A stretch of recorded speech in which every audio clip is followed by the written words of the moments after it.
Pessoal, boa noite, a paz do Senhor, uma noite de muitas bênçãos. Nessa quinta-feira, Deus venha falar conosco pela sua misericórdia e graça, através, uma vez mais, da sua palavra.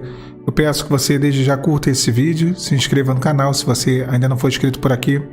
E sobre mais informações do projeto de aconselhamento que eu tenho realizado, é só você mandar um e-mail para o e-mail que estará no comentário fixado e eu te retornarei com mais informações. Queria meditar um pouco nessa noite no texto que está lá em 1 Reis, capítulo 1, versículo 13, nos diz assim a Bíblia: Vai e chega ao rei Davi e diz-lhe: Não juraste tu, rei meu, a tua serva, dizendo: Certamente teu filho Salomão reinará depois de mim e se assentará no teu trono? Por que, pois, reina Adonias? O momento descrito aqui no texto era de uma transição de governo. O rei Davi, ele iria indicar naquele momento ali o seu sucessor, e havia uma profecia que apontava para Salomão. Já a tradição, ela se pautava por uma questão de idade, ou seja, ela dizia que o filho mais velho era quem deveria suceder o pai, quem deveria suceder o trono. Então a tradição apontava para Adonias, que nessa altura era de fato o filho mais velho de Davi. E Adonias, se valendo da tradição, ele se autoproclama rei, e para esse intuito, para esse objetivo, ele reúne um grupo de 50 homens que estavam ali dispostos a montar em carros, cavalos, e ele prepara todo um exército, um pequeno exército, para que ele fosse ali proclamado rei. Então houve um grupo que aceitou esse governo de Adonias, que aceitou Adonias como um rei ali, né, se autoproclamando rei, sem fazer qualquer resistência ou qualquer tipo de objeção a esse intuito de Adonias. Teve um grupo que aceitou tranquilamente. Dentre esse grupo estava Joabe, que era general de Davi, estava Abiatar, que era um sacerdote da casa de Eli, da linhagem de Eli, que era uma linhagem sacerdotal falida em Israel, e esses estavam insatisfeitos, talvez com Davi, e satisfeitos e interessados com um futuro reino de Adonias. Então o reino de Adonias, ele tipifica esse reino, né, essa tentativa de reino, o reino da razão, a razão do homem. É um reino finito e de morte de ovelhas, porque foi isso que aconteceu. Adonias, para se proclamar rei, ele fez uma grande festa, e ali morreram várias ovelhas, foram mortas, para que ali fosse feita aquela celebração. Todavia, houve um grupo que se opôs a esse reino, que se opôs a esse intuito, a essa ambição de Adonias, porque entendia que o reino pertencia a Salomão. Dentre esses homens, nós podemos listar aqui Benaia, Zadok, que era um sacerdote. Benaia era um valente, só para voltar em Benaia. Benaia era um comandante de tropas, como Joabe era, só que Joabe traiu Davi, traiu Salomão e se aliou a Adonias. Já Benaia não. Benaia permaneceu fiel à promessa que tinha sido entregue por parte do Senhor de que Salomão reinaria no lugar de Davi. E Davi também entendia isso, que deveria ser Salomão que reinasse, que reinaria. Zadok era o sacerdote. Se Abiatar era um sacerdote da linhagem de Eli, da casa de Eli, uma linhagem sacerdotal falida, Zadok era da linhagem de Samuel. Então era uma casa sacerdotal que estava avivada. E ainda eles tinham um terceiro líder, né? No caso ali na comitiva de Salomão, do lado de Salomão, que era Natã, o profeta. E Natã, uma figura de profeta, não havia no outro grupo. Havia o general, havia o sacerdote, porém não havia profeta. Ao lado de Salomão havia general, havia sacerdote e havia profeta. O profeta era aquele que falava da parte de Deus. Era a revelação. E sem profecia, sem profeta, o povo se corrompe.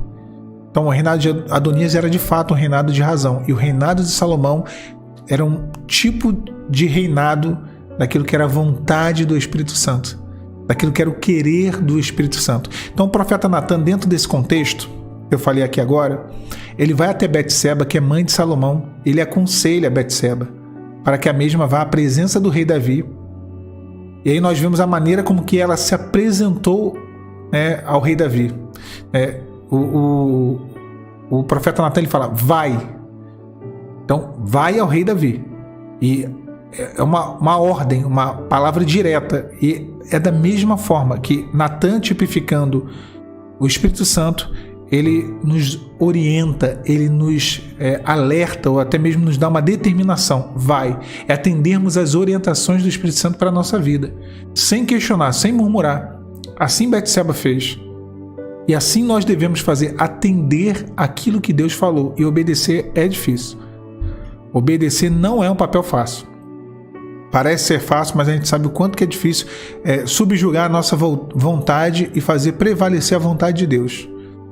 E vai e chega ao rei, foi o que disse o profeta Natan. É uma necessidade que o Espírito Santo revela para nós de nos aproximarmos do Senhor a cada dia. De que venhamos a ter uma vida de comunhão, estarmos na presença do Rei Jesus. E aí, quando ela entra na presença de Davi, ela lembraria de uma promessa. Ela faz menção de uma palavra que foi dada pelo próprio rei.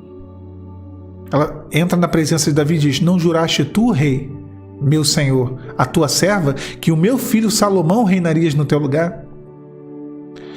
Eu acho que a melhor forma de se orar ao Senhor e pedir a Deus uma coisa, são duas formas. Uma é orar em cima da Bíblia, orar mencionando versículos da palavra. Senhor, que a tua palavra diz que o Senhor ouvirá desde os céus e perdoará e visitará e restaurará a sorte do teu povo. Isso é maravilhoso. E uma outra forma, orar lembrando das promessas. Senhor, porque tu me disseste isso, isso e isso. Foi dessa forma que Betseba entrou na presença do rei, lembrando daquilo que o rei disse, lembrando daquilo que ele prometeu. Então, a condição dela também, mesmo tendo uma promessa, ela não entrou como alguém que tinha um crédito. Ela não entrou como alguém cujo Senhor deveria cumprir os desejos dela, tinha obrigação para com ela, né? Como se o Senhor servisse ao querer dela. Não, ela entrou como uma serva. Ela entra na presença dele e ela fala, não juraste tu, Rei, Senhor meu? Ou seja, tu és Senhor, a tua vontade prevalece. Não juraste tu, Rei, Senhor meu, a tua serva? Olha que coisa linda, a humildade, a simplicidade. A busca não nos torna aptos a receber o milagre. A busca não nos torna prontos a ser agraciado. Isso é legalismo. A graça de Deus sempre será graça. Não juraste tu, a tua serva? Eu sou serva, Senhor. Eu continuo sendo pecadora, eu continuo sendo não sendo merecedora, mas existe uma promessa sobre mim. E a promessa era, ele se assentará no trono. O trono fala do coração. E esse é o trono do Espírito Santo. Quando o Espírito Santo se assenta no trono do nosso coração, no trono da nossa vida, as promessas elas naturalmente acontecem. E o querer do Senhor é manifesto em todas as áreas da nossa vida. Betseba ela questiona, por que pois reinaria Adonias? Por que pois reinaria Adonias? O adversário não pode reinar na nossa vida. A carne não pode reinar na nossa vida. O mundo não pode reinar na nossa vida. Adonias não pode reinar na nossa vida. Mas sim Salomão. Mas sim o Espírito Santo. Mas sim aquela que é a vontade de Deus. Essa deve reinar. Quem reinará? Essa é a pergunta que nos é feita a cada instante. Quem você irá entregar o governo da sua vida? A qual desses reinos você deseja pertencer?